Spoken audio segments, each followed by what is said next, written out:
físicamente, SCP-513 es un cencerro oxidado ordinario. No hay ninguna marca o grabado visible en su superficie, debido a la gran cantidad de corrosión.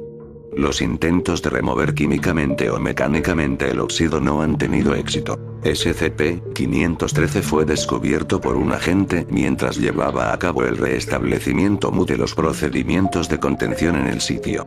El badajo de SCP-513 se mantiene firmemente sujeto a su lugar gracias a varias tiras de cinta adhesiva. Un solo pedazo de papel fue encontrado junto a SCP-513, ver adendum. Cualquier ruido producido por SCP-513 induce inmediatamente una fuerte ansiedad a todos los seres conscientes que lo escuchan, independientemente de su condición mental previa. Las víctimas de la exposición reportan sentimientos de ser observados por una entidad oculta y presentan una elevada frecuencia cardíaca y presión arterial. Aproximadamente una hora después de la exposición, las víctimas expuestas comienzan a vislumbrar a SCP-513-1 cuando abren puertas, caminan pasando por espejos, giran su cabeza, o realicen cualquier otra acción que resulte en el cambio repentino de la percepción visual. Se ha reportado que, luego de ser avistado, SCP-513-1 se aleja y corre hacia afuera de la visión antes de desaparecer sin dejar rastro. La interrogación a testigos indica que SCP-513-1 es invisible para los que no han sido expuestos a SCP-513. Los avistamientos de SCP-513-1 se vuelven a producir cada 14 a 237 minutos.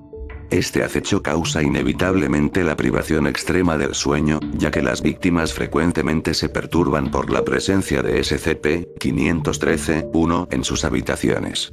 Las víctimas capaces de quedarse dormidas antes de la aparición de SCP-513-1 reportan ser agredidas físicamente por él. Luego del despertar de la víctima, SCP-513-1 escapa como de costumbre, ver registro del experimento 513. Esta privación del sueño, junto con el estrés mental causado por el comportamiento de SCP-513-1, induce siempre a la paranoia, agresión, hipervigilia, y a la depresión. Todos los casos examinados a excepción de uno han terminado en el suicidio del sujeto de pruebas. Las descripciones de la apariencia de SCP-513-1 son muy poco fiables. Los sujetos de prueba son incapaces de proveer explicaciones completas de los avistamientos debido a su agotamiento, degradación en su salud mental, y su hipervigilia disruptiva.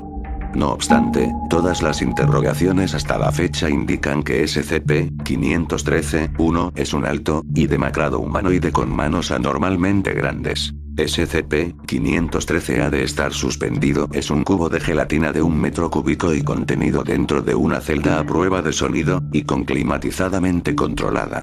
La gelatina ha de ser inspeccionada diariamente en busca de cualquier degradación o pérdida de la integridad.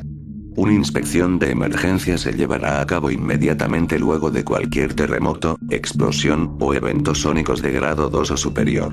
El personal que realice la inspección ha de vestir tapones para los oídos y orejeras con cancelación de ruido en todo el tiempo en el que esté dentro de la celda de contención de SCP-513. Si el cubo de gelatina presenta alguna señal de degradación, como rasgones, rasgaduras, grietas, licuefacción o moho, SCP-513 ha de ser inmediatamente removido y suspendido dentro de un cubo de reemplazo por un equipo de ensordecidos miembros del personal clase D.